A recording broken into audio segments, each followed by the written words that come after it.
আসসালামু আলাইকুম সুপ্রিয় শিক্ষার্থী, তোমরা কেমন আছো? আমি আশা করছি এবং দোয়াও করি সব সময় তোমরা অনেক ভালো ছিলে, ভালো আছো এবং ভবিষ্যতে ভালো থাকবে। তো যাই হোক শিক্ষার্থী বন্ধুরা, আজকে তোমাদের সামনে আমি আমাদের আশা করছি এবং দোয়াও করি সব সময় তোমরা অনেক ভালো ছিলে, ভালো। হ্যাঁ, আমার শব্দ দেখা যাচ্ছে ঠিক আছে। তো শিক্ষার্থী বন্ধুরা, আমি তাহলে চলো আমাদের লেকচারটিতে চলে যাই।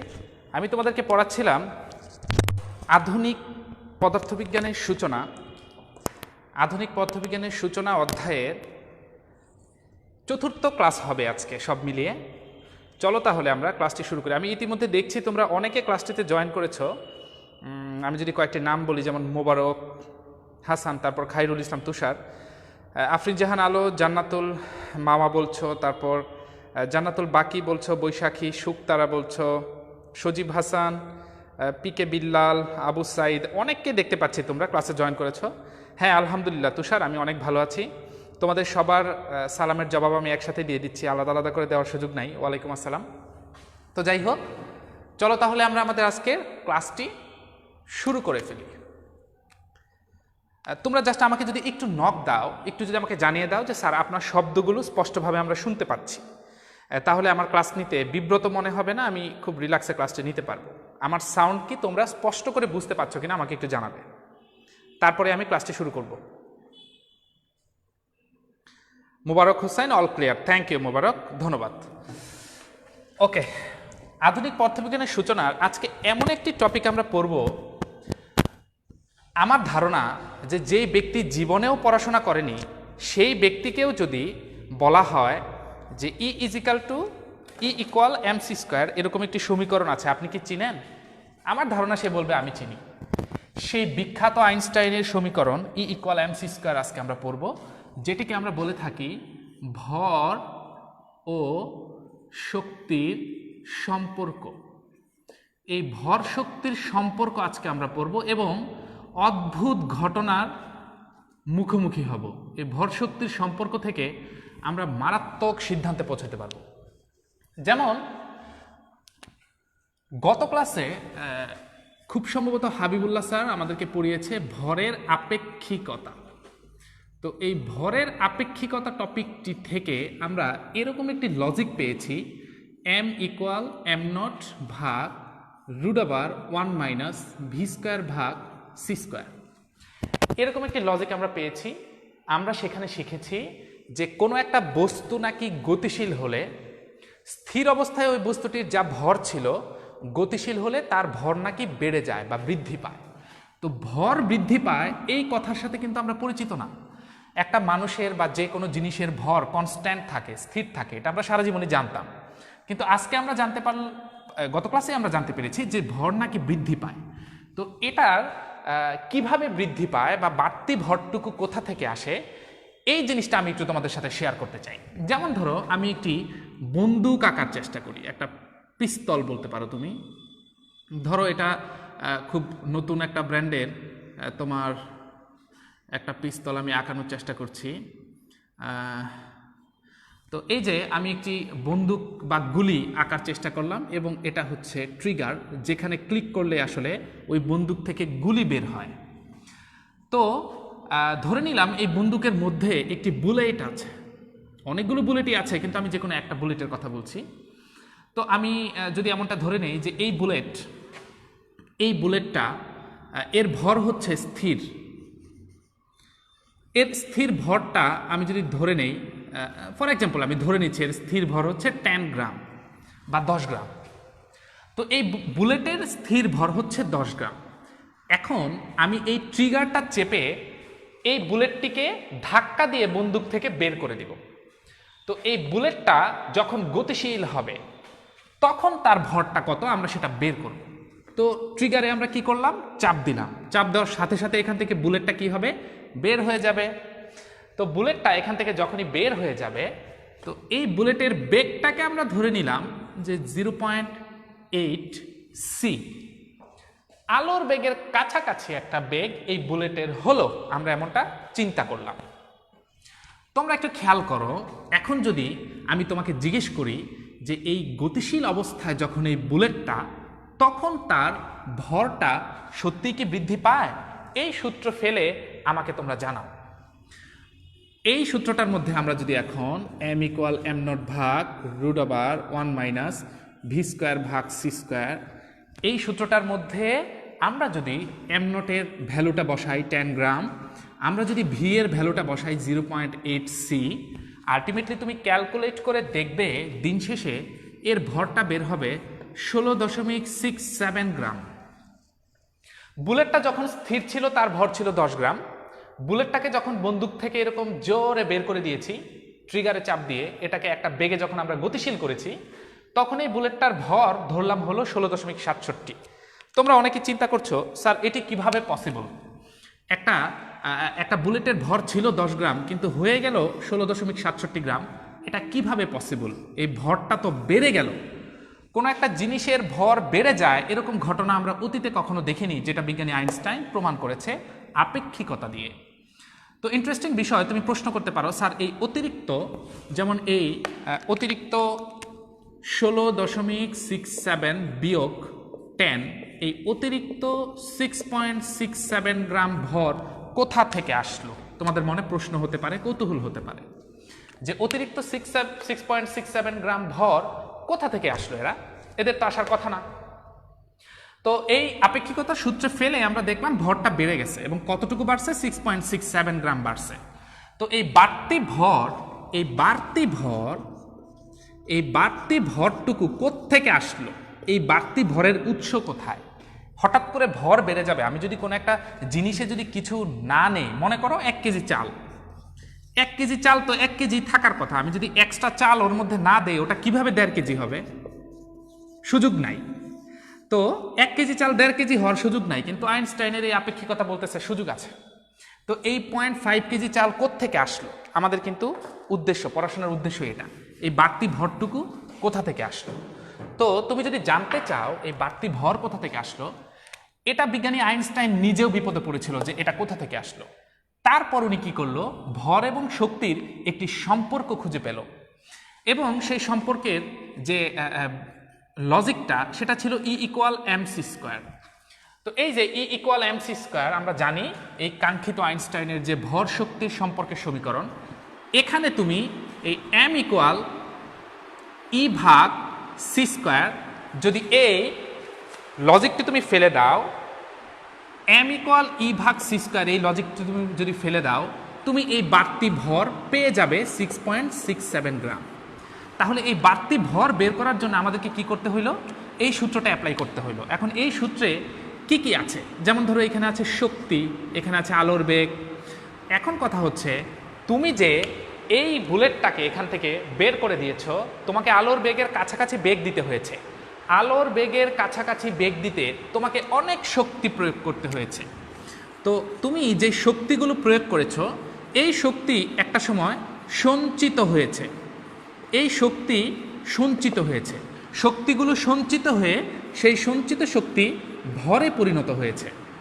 তো আলটিমেটলি তুমি কতটুকু শক্তি প্রয়োগ করেছো এই বেগ দিতে, সেই শক্তির ভ্যালু যদি তুমি এখানে বসাইতে পারো এবং আলোর বেগের ভ্যালু বসিয়ে যদি বর্গ করতে পারো এবং এটার যদি অনুপাত করতে পারো, তুমি 100% এই বাড়তি 6.67 ভর পেয়ে যাবে। তো শিক্ষার্থী বন্ধুরা, তোমাদের ভেতরে কিন্তু ডাউট থাকার কথা না যে এই 6.67 গ্রাম ভর কোথা থেকে আসলো, এটা শক্তি নাকি ভরে পরিণত হয়। বিজ্ঞানী আইনস্টাইনের ভর শক্তির সম্পর্ক থেকে শক্তি কিভাবে ভরে পরিণত হয়, কারণ আলোর বেগের কাছাকাছি বেগ দিতে তোমার প্রচুর শক্তি লাগবে, আর এই শক্তি একটা সময় সঞ্চিত হতে থাকবে এবং এই সঞ্চিত শক্তি ভরে পরিণত হবে, সেটাই হচ্ছে সেই এক্সট্রা ভর, তার মানে ভর বেড়ে যাবে। তো আলটিমেটলি গত ক্লাসের সাথে কানেক্টেড করে আমি এই জিনিসটি দেখালাম। এখন তোমাদেরকে আমি যে জিনিসটা দেখাতে চাই, এই ইজ ইকুয়াল mc স্কোয়ার, তোমরা নিশ্চয়ই স্ক্রিনশট দিয়ে নিবে। অনেক গুরুত্বপূর্ণ একটি তথ্য ছিল যে ভর বেড়ে যায়, এই বাড়তি ভর কোথা থেকে আসে আসলে। তো এই ভর ও শক্তির সম্পর্ক E ইকুয়াল mc স্কোয়ার, এই সমীকরণটি আমি তোমাদেরকে এখন প্রুফ করে দেখাবো যে এটা আসলে কোথা থেকে এসেছে। তো আমি একটু দেখতে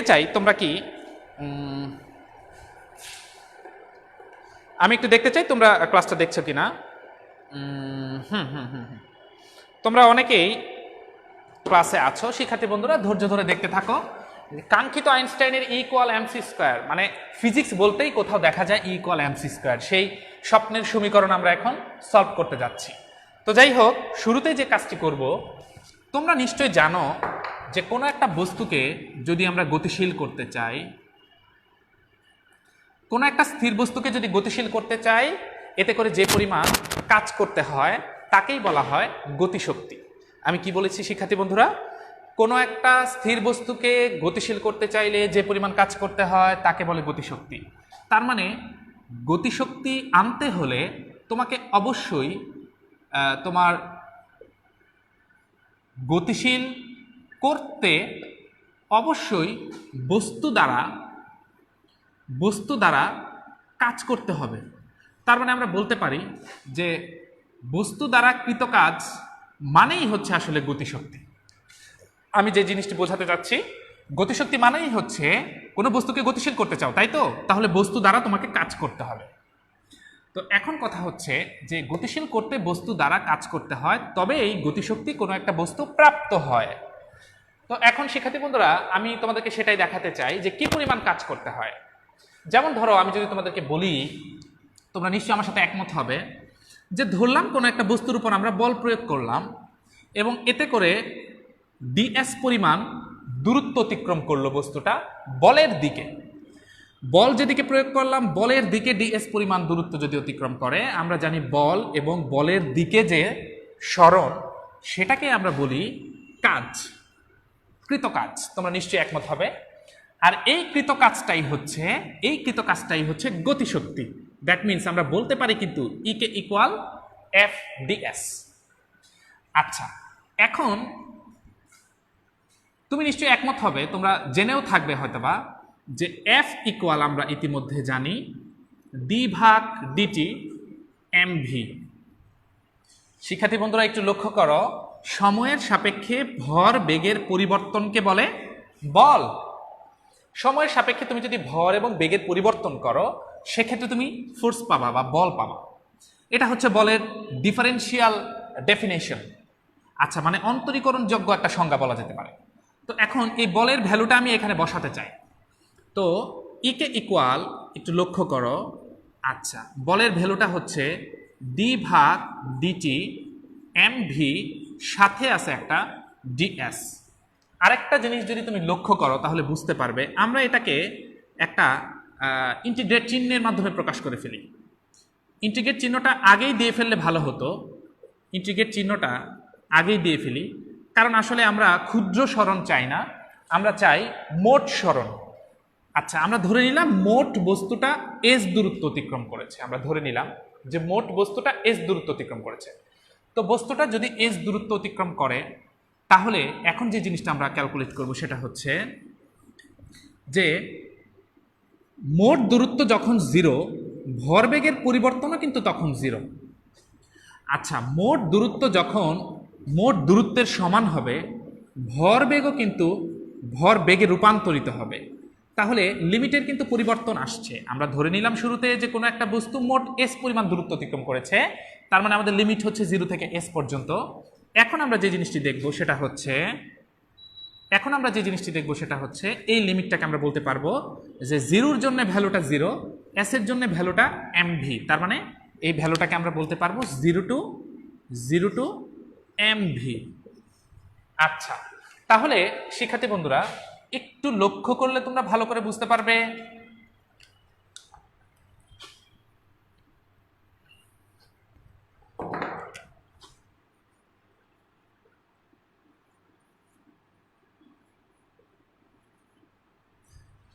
আচ্ছা, একটু লক্ষ্য করলে তোমরা ভালো করে বুঝতে পারবে। এখন আমরা এই রাশিটাকে ক্যালকুলেট করব। এখানে ডিফারেন্সিয়েশনের কাজ চলে আসছে, তোমরা দেখতেই পারতেছো যে সময়ের সাপেক্ষে আমাকে ডিফারেন্সিয়েট করতে হবে তোমার এমভিকে। তো আমরা কিন্তু একটা কাজ করতে পারি, ইউভির সূত্র ফেলে দিতে পারি। তোমরা ম্যাথমেটিক্সে নিশ্চয়ই আমার এই তথ্যটা তোমরা জেনে থাকবে। তো ইউভির সূত্রটা আমরা ফেলে দিই, চলো।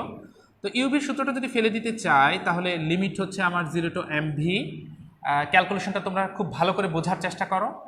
তারপর তোমার সময়ের সাপেক্ষে আমরা ভর এবং বেগকে ডিফারেন্সিয়েট করতে চাই। তাহলে ইউভির সূত্রটা হচ্ছে, ধরো আমি এটাকে ধরলাম ইউ, এটা ভি, ইউটাকে রেখে দিব ইউ, তাহলে ডি ডিটি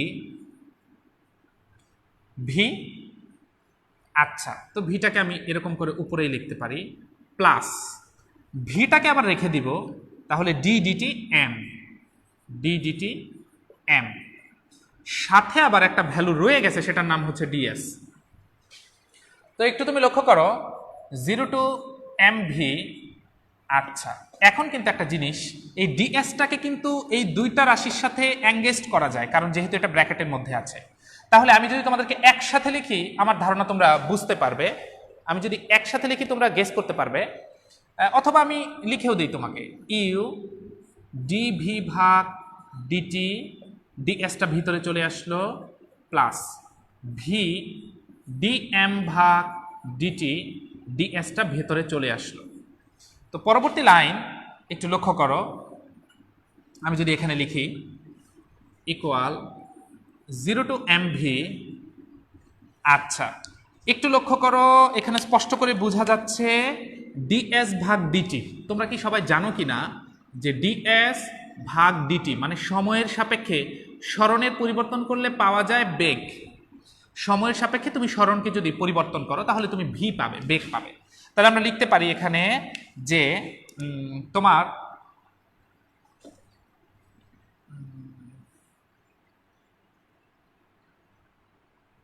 ইউ কেন এখানে এম, দুঃখিত শিক্ষার্থী বন্ধুরা, এখানে এম হবে, এম হবে এম ইউ ডিডিটি ভি, তারপর হচ্ছে ভি ডিডিটি এম। এখানে ইউ কিভাবে আসলো বুঝতে পারিনি আসলে, এটা হচ্ছে এম, মূলত এটা এম হবে।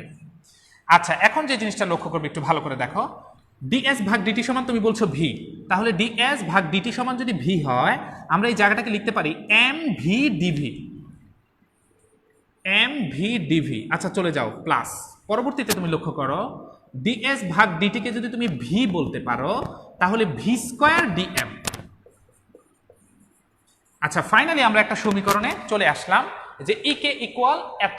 আমি কিন্তু এখন এই পুরো জায়গাটা মুছে এই সমীকরণটা স্টিল রেখে দিব, তবে এই পর্যন্ত আসার আগে তোমাকে আমি আরেকবার রিভিশন দিয়ে বিষয়টা বোঝানোর চেষ্টা করছি।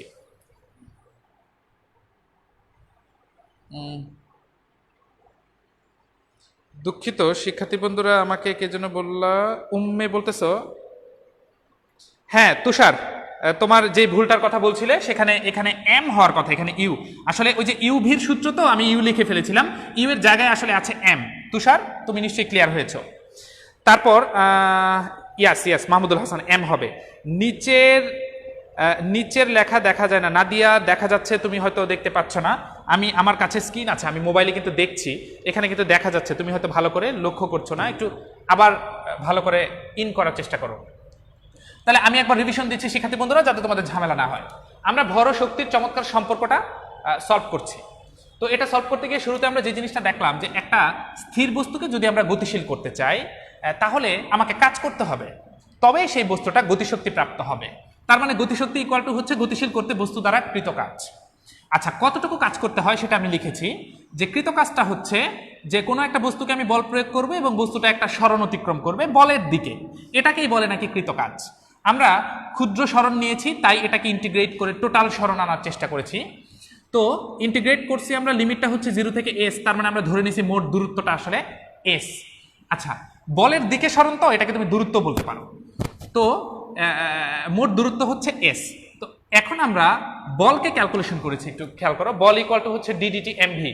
আমি খুব গুরুত্বপূর্ণ একটা তথ্য এখন বলবো, তোমরা মনোযোগ দিয়ে শোনো। তথ্যটা হচ্ছে, আমরা যদি এই সমীকরণে আসার আগ পর্যন্ত এতদিন যে ক্যালকুলেশন করেছি, সেখানে কিন্তু আমরা F equal D DT M ভিকে আমরা সবসময় লিখেছি যে এমটা কনস্ট্যান্ট, তাহলে ডি ভি ভাগ ডিটি, কারণ এম কিন্তু সারা জীবনই কনস্ট্যান্ট ছিল।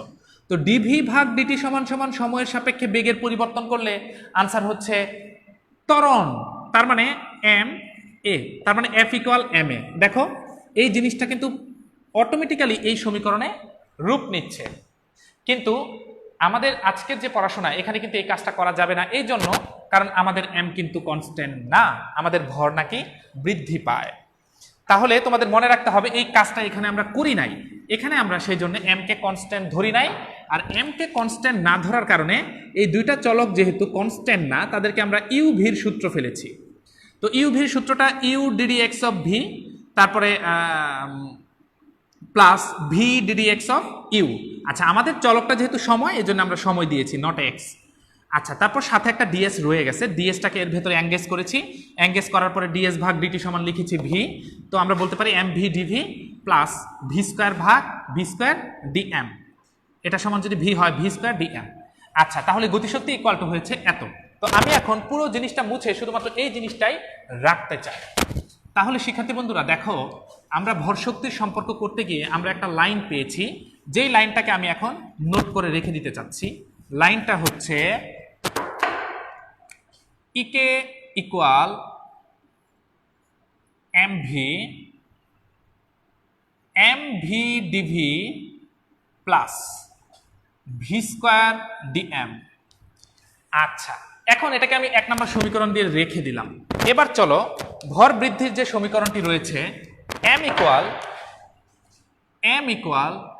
এম নট ভাগ root over 1 minus V square ভাগ সি স্কোয়ার। এই সমীকরণ থেকে আমরা দেখি এই সমীকরণের কোনো ভ্যালু আমরা এখানে বসাতে পারি কিনা। চলো তাহলে এই সমীকরণ ক্যালকুলেশন শুরু করে দিই। আমরা এটাকে বর্গ করে ফেলি। তো বর্গ করলে আমরা বলতে পারি যে m nought square equal m square, আর গুণ করে বর্গ করে দিয়েছি, m square 1 minus V square ভাগ সি স্কোয়ার। একটু লক্ষ্য করো, m nought square equal m square, এখানে যদি সি স্কোয়ারটা লসাগু নেই তাহলে c square minus V square. তোমরা নিশ্চয়ই বুঝতে পারছো শিক্ষার্থী বন্ধুরা।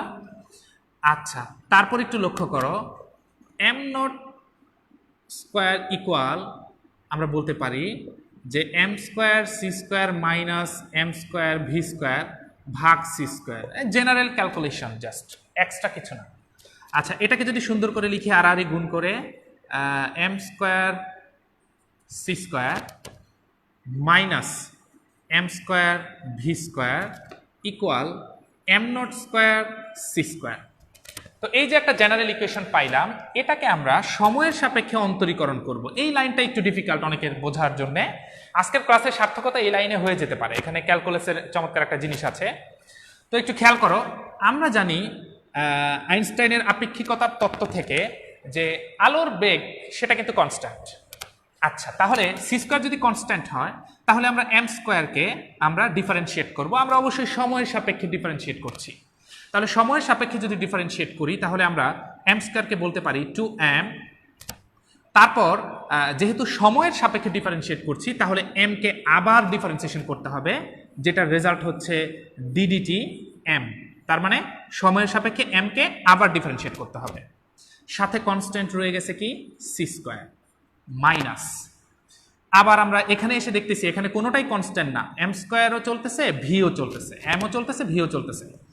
এখানে কিন্তু সি স্কোয়ার কনস্ট্যান্ট ছিল, এই জন্য আমি লিখে দিছি কনস্ট্যান্ট। এই জায়গায় কিন্তু তাহলে ইউ ভির সূত্র পড়বে, মানে ডিফারেন্সিয়েট করে আমরা ইউ ভির সূত্র ফেলে দিব। তাহলে একটু লক্ষ্য করো, এম স্কোয়ারকে যদি ডিফারেন্সিয়েট করি অ্যাগেইন 2m, তারপর এম কে আবার করতে হবে, তাহলে ডিএম ভাগ ডিটি। আচ্ছা, সাথে থাকবে কে ভি স্কোয়ার। আচ্ছা, প্লাসে মাইনাসে মাইনাস। আচ্ছা, তাহলে এবার কাকে করব, ভি কে করব, এবার থেকে যাবে এটা। তাহলে ভি কে করলে 2v। আচ্ছা, তারপর ভি কে আবার ক্যালকুলেট করতে হবে, সময়ের সাপেক্ষে আবার ভি কে ডিফারেন্সিয়েট করতে হবে, তারপর সাথে থেকে যাবে এম স্কোয়ার। আচ্ছা, ইকুয়াল এম নট হচ্ছে স্থির, মানে নিশ্চল বস্তুর ভর, আর সি তো স্থিরই। তাহলে এই দুইজনকে আমরা বলতে পারি যে স্থির, তার মানে স্থির বস্তুকে আমরা যদি ডিফারেন্সিয়েট করি সেক্ষেত্রে কিন্তু আনসার 0 হবে। তো দেখো, তুমি নিশ্চয়ই বুঝতে পেরেছো এই লাইনটা একটু ডিফিকাল্ট, কিন্তু ক্যালকুলাস যদি তুমি বোঝো, মানে ডিফারেন্সিয়েশন যদি তুমি বোঝো, তাহলে অবশ্যই তুমি লাইনটা বুঝে ফেলেছো। হ্যাঁ দিয়া, ঠিক আছে, থ্যাংক ইউ, তোমরা দেখছো হাসিনা, হ্যাঁ থ্যাংক ইউ। আচ্ছা, তাহলে একটু লক্ষ্য করো, এই লাইনের পরের লাইনটা আমি একটা কাজ করতে পারি, আমি একসাথে করে দিই। যেমন সবগুলো লাইন থেকে আমি ডিটিকে তুলে দিতে পারি। তো ডিটিকে যদি আমি তুলে দেই তাহলে আমি বলতে পারি 2m, এখানে বলতে পারি DM C square minus 2m DM V square minus 2v DV M square. DT দিয়ে আমি ভাগ করতে পারি, আচ্ছা, ইকুয়াল 0। আমার ক্যালকুলেশনের সুবিধার জন্য এটা করলাম, কোনো সূত্র না। যদিও বইয়ের মধ্যে তুমি এই লাইনটা দেখবা, এই লাইনটা দেখবা না। সাধারণতপনের বইয়ে মোটামুটি এই লাইনটা নাই, তো ওখানে একটু স্কিপ করা আছে, তুমি নিশ্চয়ই বুঝতে পেরেছো। আচ্ছা, অন্যান্য বইয়ে থাকতে পারে। আচ্ছা, একটু লক্ষ্য করো, এখন কিন্তু আরেকটা কাজ করা যায়। আরেকটা কাজ হচ্ছে, তোমার সবগুলো জায়গায় কিন্তু 2m আছে, 2m 2m 2m, তার মানে 2m দ্বারা তুমি ভাগ করতে পারো। তাহলে কি হচ্ছে তোমার এখানে থাকছে, আমি যদি সুন্দর করে লিখি যে সি স্কোয়ার ডিএম ইকুয়াল, আমি যদি ওপাশে নিয়ে যাই তাহলে একটু লক্ষ্য করো, তোমার এখানে লেখা যায় ভি স্কোয়ার ডিএম। তারপরে আরেকটা জিনিস লক্ষ্য করো, এটা হয়ে যাবে প্লাস, কারণ এই পাশ থেকে আমি ওপাশে নিচ্ছি। এখানে 2m, তার মানে এম ভি ডিভি থাকছে, এম ভি ডিভি থাকছে। তো তুমি জানতে চাইতে পারো শিক্ষার্থী বন্ধুরা, দেখা যাচ্ছে না সম্ভবত, এটা আরেকটু এদিকে ঘুরায় দাও, এটা যাতে দেখা যায়।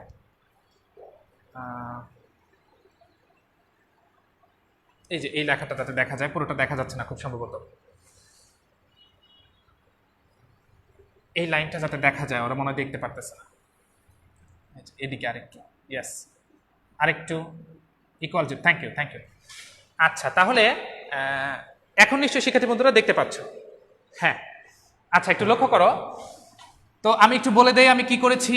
এই লাইনের পরে এই লাইনে আমি করেছি যেটা, এই লাইনে আমি করেছি সময়ের সাপেক্ষে, সময় সাপেক্ষে, সময় সাপেক্ষে অন্তরীকরণ করেছি। এই লাইনে কি করেছি, ডিটি দ্বারা ভাগ করেছি, ডিটি দ্বারা ভাগ করেছি। এই লাইনে কি করেছি, 2m দ্বারা ভাগ করেছি।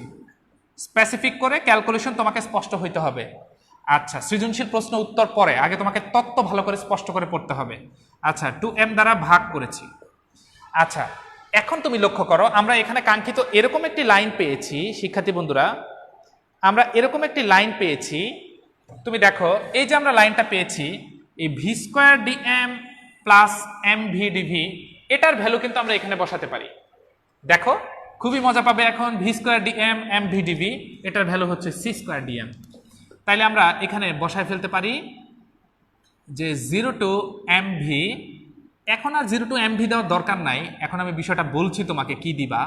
সেটা হচ্ছে, তুমি কিন্তু নিশ্চয়ই একটু লক্ষ্য করবে শিক্ষার্থী বন্ধুরা, যে যখন তোমার তোমার এম ভি সমান 0, মানে ভরবেগ নাই, তখন বস্তুর ভর এম সমান তো এম নট, তার মানে তখন ভরটা স্থির।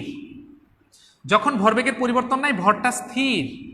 যখন এই ভরবেগের পরিবর্তনের একটা ভ্যালু পাওয়া গেছে, তখন কিন্তু এই এম এর ভ্যালুটাও একটা ভ্যালুতে রূপান্তরিত হয়েছে, সেটাও এম। তার মানে 0-র জন্য হবে এম নট, এম ভির জন্য হবে এম। তাহলে 0-র জন্য হবে এম নট, এম ভির জন্য হবে এম। তার মানে এই লিমিটের উপরে আমাকে এখন কাজ করতে হবে। তো আমি এই টোটাল জায়গাটা মুছে দিতে চাই, কারণ এই জায়গাটা তোমরা নিশ্চয়ই বুঝে ফেলেছো কিভাবে আমি এই ভ্যালুটার আরেকটা ভ্যালু পাইলাম, সেটার নাম হচ্ছে সি স্কোয়ার ডিএম। আচ্ছা, তাহলে এটা কোথা থেকে পাইলাম, ভরের আপেক্ষিকতার যে সমীকরণ সেখান থেকে পাইলাম। আচ্ছা, তাহলে শিক্ষার্থী বন্ধুরা, এখন আমাদের কাজ কি? এখন আমাদের কাজ হচ্ছে এটাকে ডিফারেন্সিয়েট করা। আচ্ছা, করি চলো। আচ্ছা, তাহলে সি স্কোয়ার তো কনস্ট্যান্ট, তাহলে ইন্টিগ্রেশন ডিএম সমান হচ্ছে এম, লিমিট হচ্ছে এম নট থেকে এম পর্যন্ত। ভালো কথা, সি স্কোয়ার চলকের উপর একবার বসাবো আপার লিমিট, আর একবার বসাবো লোয়ার লিমিট, এটাও ভালো কথা। তাহলে গতিশক্তি ইকে ইকুয়াল, আমরা একটা অলরেডি চমৎকার লাইন পেয়েছি, যেটার নাম হচ্ছে এই যে e k equal c square m minus M nought. এখন তোমরা আমার কাছে প্রশ্ন করতে পারো, তোমরা আমার কাছে জানতে চাইতে পারো যে স্যার, আমরা এতদিন জানতাম যে গতিশক্তি ইকে ইকুয়াল হচ্ছে হাফ এম ভি স্কোয়ার, কিন্তু কোনো একটা বস্তু যদি আলোর বেগের কাছাকাছি বেগে গতিশীল হয়, সেক্ষেত্রে এই গতিশক্তি কিন্তু রূপ নিবে M minus M nought into C square, এই রাশিতে, এই ইকুয়েশনের রূপ নিবে। তার মানে এতদিন আমরা জানতাম গতিশক্তি e k equal to half m v square, কিন্তু আলোর বেগের কাছাকাছি বেগে গতিশীল হলে সেক্ষেত্রে কিন্তু এই গতিশক্তি লজিকটা তুমি ফেলতে পারবা না, সেক্ষেত্রে তোমাকে এই গতিশক্তির লজিকটা ফেলতে হবে। তার মানে এটা কিন্তু একটা ইকুয়েশন পাইলাম, আমরা একটা সমীকরণ পাইলাম, যেটা দিয়ে আমরা ম্যাথ করতে পারবো যে সকল বস্তু আলোর বেগের কাছাকাছি বেগে গতিশীল হয় তাদের গতিশক্তি বের করার জন্য আমরা এই লজিকটা ব্যবহার করব। তোমরা জানতে চাইতে পারো স্যার কেন?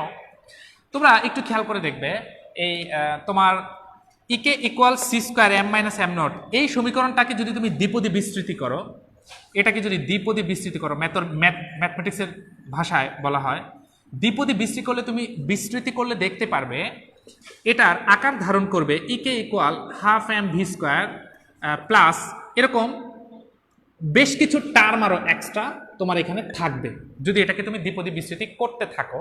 ফাইনালি গিয়ে ওই ক্যালকুলেশনগুলো আমাদের মাঝে নাই, আমাদের জানারও দরকার নাই, আমি তোমাকে সিস্টেমটা বলছি। আসলে দেখবা হাফ এম ভি স্কোয়ারের সাথে আরও কিছু টার্ম থাকবে, তোমার যেই টার্মগুলো তখন তোমাকে যেই টার্মগুলো নিয়ে তোমাকে আলোর বেগের কাছাকাছি বেগে গতিশীল থাকলে সেই গতিশক্তির ক্যালকুলেশন করতে হবে। এখন দেখা যায় আলোর বেগের কাছাকাছি বেগে গতিশীল না থাকলে কোনো একটা বস্তুর গতিশক্তি হয় হাফ এম ভি স্কোয়ার, আলোর বেগের কাছাকাছি থাকলে দেখা যায় এখানে অনেকগুলো টার্ম চলে আসে। তো এখন এই যে অনেকগুলো টার্ম চলে আসে, তো এটাকে যদি আমরা ব্যাক ক্যালকুলেশন করি তাহলে লাইনটা হবে এটা। তো আমরা এই সূত্রটাকে স্ট্যান্ডার্ড ধরবো এবং আলোর বেগের কাছাকাছি বেগে গতিশীল হলে আমাদেরকে যদি কখনো গতিশক্তি বের করতে বলে, সূত্র কিন্তু এটা। আচ্ছা, তোমরা নিশ্চয়ই আমার আইডিয়াটা বুঝতে পেরেছো আমি আসলে কি বোঝাতে চাচ্ছি। তাহলে শিক্ষার্থী বন্ধুরা, আমরা কিন্তু এখনো ফাইনাল লাইনটা পাই নাই, E equal M C square, এই লাইনটা কিন্তু আমাদের কাঙ্ক্ষিত লাইনটা কিন্তু আমরা এখনো পাই নাই, কিছুক্ষণের মধ্যেই পেয়ে যাব। একটু লক্ষ্য করো, এই সমীকরণটাকে যদি আমরা একটু গুছিয়ে লিখি, যেমন ইকে ইকুয়াল আমরা এখানে বলতে পারি যে m C square minus M nought c square, এই লাইনটাকে আমরা এরকম করেও লিখতে পারি যে e k plus m nought c square equal M C square. এখন একটা মজার তথ্য দেই, এই e k plus m nought c square এটা সমান সমানই আমরা বলতে পারি ই, তার মানে e equal M C square, এই সমীকরণ কিন্তু আমাদের প্রমাণ হয়ে গেল। এখন এই e k plus m nought c square সমান সমান ই, এটা কিভাবে আসলো সেটা আমি তোমাদেরকে ব্যাখ্যা করছি। E k plus m nought c square, e k হচ্ছে কাইনেটিক এনার্জি, তার মানে গতিশক্তি, আর এম নট সি স্কোয়ার হচ্ছে এম নট যেহেতু একটা নিশ্চল বস্তুর ভর, সেক্ষেত্রে এই এম নট সি স্কোয়ারকে বলা হয় নিশ্চল শক্তি, এটাকে বলা হয় নিশ্চল শক্তি, আর ইকে এটাকে বলা হয় গতি শক্তি। তো এখন এই গতিশক্তি আর নিশ্চল শক্তি এরা যোগ হলেই, এই গতিশক্তি আর নিশ্চল শক্তি এরা এক হলেই কেবলমাত্র আমরা এটাকে বলতে পারি মোট শক্তি।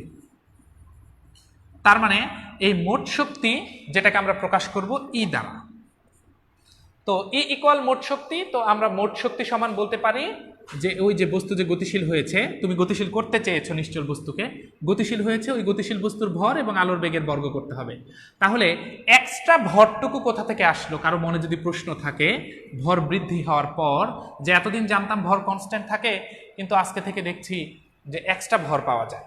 ওই এক্সট্রা ভর তুমি কতটুকু শক্তি প্রয়োগ করেছো, এই টোটাল এনার্জিটা তুমি যদি এখানে বসাইতে পারো এবং সি স্কোয়ার দিয়ে যদি অনুপাত করো, তাহলে অতিরিক্ত ভর তুমি পেয়ে যাবে, কোনো টেনশন নাই, অতিরিক্ত ম্যাস তুমি পেয়ে যাবে। তো শিক্ষার্থী বন্ধুরা, আমরা আজকে যেটা পড়লাম ভর শক্তির রিলেশনটা প্রমাণ করলাম এবং খুবই মজার কিছু জিনিস শিখলাম। এখানে তোমার মোট শক্তি যদি কখনো পরীক্ষায় চায় তাহলে লজিকটা হবে গতিশক্তি আর নিশ্চল শক্তি তোমাকে যোগ করতে হবে, এটা একটা গুরুত্বপূর্ণ লজিক, পরীক্ষায় কখনো থাকতেও পারে, মোট শক্তি চাইতে পারে। তোমার কাছে যদি সমতুল্য টোটাল শক্তি চায় তাহলে সূত্র হচ্ছে এটা, এবং তোমার কাছে যদি কখনো আলোর কাছাকাছি বেগে গতিশীল হয়েছে এরকম কোনো বস্তুর গতিশক্তি শুধু বের করতে চায় তাহলে সূত্র হচ্ছে এটা। তাহলে আমি মোটামুটি এই তিনটা সূত্রই বেস চিন্তা করতেছি এবং এই তিনটা সূত্র থেকেই তোমার পরীক্ষায় ম্যাথ আসতে পারে। তোমরা যারা মনোযোগ দিয়ে দেখছো ক্লাসটা তারা তো অবশ্যই ক্লাসটা বুঝতে পারবে, কোনো সন্দেহ নাই। হ্যাঁ, তোমরা অনেকে রেসপন্স করছো যে বুঝতে পেরেছি, তোমাদেরকে ধন্যবাদ, কোনো সন্দেহ নাই। তো এখন আমি তোমাদেরকে এখান থেকে আসা বিভিন্ন ম্যাথমেটিক্সের কথা বলে দিই, যেই সূত্রগুলো আমি তোমাকে বললাম এই সূত্রগুলো দিয়ে ম্যাথগুলো করতে পারবে। এখন শিক্ষার্থী বন্ধুরা, একটা কাজ করলে ভালো হয়, এরকম বিভিন্ন ম্যাথ থাকে যে তোমার 10 MeV সমতুল্য শক্তি,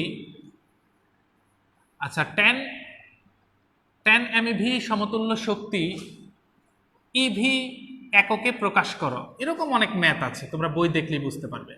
প্রকাশ করো, আমি তোমাকে সিস্টেমটা বলে দেই, তুমি তাহলে বুঝতে পারবে। সিস্টেমটা হচ্ছে এই সকল ম্যাথে, যেমন তুমি লক্ষ্য করো তোমাকে ইভি এককে প্রকাশ করতে বলেছে MeV সমতুল্য শক্তিকে, তার মানে এত ভরের এত ভরের সমতুল্য শক্তি ইভি এককে প্রকাশ করো। তুমি প্রথমে মনে রাখবে যে ইলেকট্রন ভোল্ট বা মেগা ইলেকট্রন ভোল্ট এগুলা হচ্ছে তোমার মূলত ভরের একক। যেমন শিক্ষার্থী বন্ধুরা লক্ষ্য করো, ইলেকট্রন ভোল্ট 1 ইলেকট্রন ভোল্ট সমান সমান হচ্ছে 1.6 ইন্টু 10 ইনভার্স 19 জুল। আরেকটা জিনিস মনে রাখবে যে 1 মেগা ইলেকট্রন ভোল্ট সমান সমান হচ্ছে 1 মেগা ইলেকট্রন ভোল্ট এটা সমান সমান হচ্ছে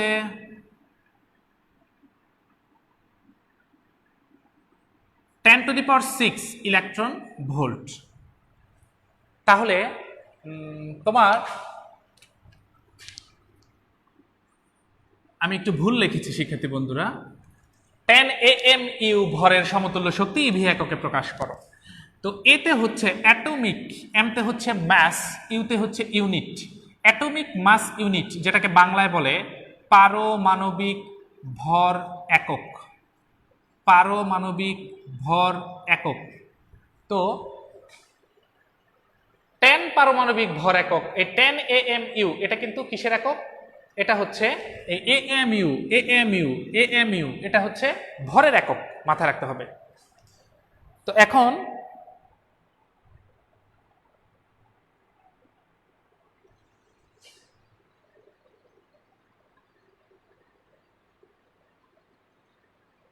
খায়রুল ইসলাম তুষার, তুমি বললা অতিরিক্ত ভর আসলো কোথা থেকে সেটা বুঝলাম না।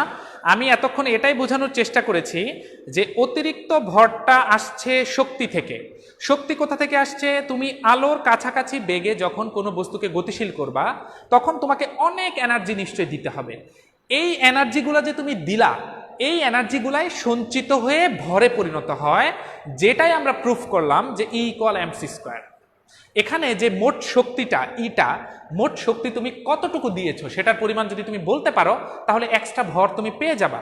শুরু থেকে ক্লাসটা আবারও যদি দেখে নাও তুমি, তোমার জন্য বুঝতে সুবিধা হবে। আচ্ছা, টাইম 37 মিনিট হয়ে গেছে। হ্যাঁ, তোমাদের টাইম প্রায় শেষের দিকে। তোমরা এই 3টা লজিক দিয়ে ম্যাথ করে ফেলবা। আমি জাস্ট তোমাকে একটু দেখাই দিচ্ছি কয়েকটা ছোট ছোট জিনিস। AMU হচ্ছে অ্যাটমিক মাস ইউনিট, এটা ভরের একক। আচ্ছা, আরেকটা জিনিস হচ্ছে 1 ইলেকট্রন ভোল্ট সমান এত জুল, আর 1 মেগা ইলেকট্রন ভোল্ট সমান 10⁶ ইলেকট্রন ভোল্ট, অথবা বলা যায় 1.6 ইন্টু 10 ইনভার্স 13 জুল। আচ্ছা, এখন তুমি এই লজিকগুলো যদি জানা রাখো, যেমন এই অঙ্কটাই যদি তুমি করতে চাও তাহলে E=mc² দিয়ে তুমি ম্যাথটা করতে পারবে। m এর ভ্যালুটা দেওয়া আছে, c এর ভ্যালু তুমি জানো, মোট শক্তি কত সেটা তুমি বের করে ফেলতে পারবে। সেটাকে তোমার ওরা বলেছে ইভি এককে প্রকাশ করতে। আমরা অলরেডি জানি তোমার রেজাল্ট জুলে আসবে, তুমি জুল থেকে কনভার্ট করে সেটাকে ইভিতে নিয়ে যাবে। এরকম ছোট ছোট ম্যাথ আছে। আবার আরেকটা লজিক আছে, তোমাকে আমি বলে দিলাম E=m-m0c²। যদি কখনো গতিশক্তি চায় কিন্তু আলোর বেগের কাছাকাছি বেগে গতিশীল এরকম কোনো বস্তুর গতিশক্তি, তখন কিন্তু গতিশক্তি বের করার জন্য এই সূত্রটা ফেলবে। তোমাকে আমি আরেকটা জিনিস বলে দিয়েছি, যদি কখনো গতিশক্তি এবং নিশ্চল শক্তি এই দুইটার সমন্বয়ে কোনো ম্যাথ চায়, তোমার কাছে মোট শক্তি বের করতে বলে, তাহলে সেক্ষেত্রে মোট শক্তি E= কিন্তু E k+m0c²। তো শিক্ষার্থী বন্ধুরা, তোমাদের জন্য শুভকামনা জানিয়ে আমি আজকের ক্লাস এখানেই শেষ করছি। তোমরা সবাই ভালো থাকবে এবং এই তত্ত্বটা যারা বুঝতে পারো নাই তারা আবারও দেখার চেষ্টা করবে। আমি শুরু থেকেই এই অতিরিক্ত ভর নিয়েই কথা বলেছি, অনেক জটিল জিনিস কিন্তু সহজে বোঝানোর চেষ্টা করেছি। তোমরা আবারও ক্লাসটি পুনরায় দেখে বোঝার চেষ্টা করবে এবং এই টপিকের ম্যাথগুলো আজকেই তুমি বাসায় করে ফেলবে, একদমই অলসতা করবে না, তাহলে এই টপিকটা একদমই ক্লিয়ার হয়ে যাবে। ভালো থাকবে সবাই, তোমাদের জন্য শুভকামনা। আসসালামু আলাইকুম।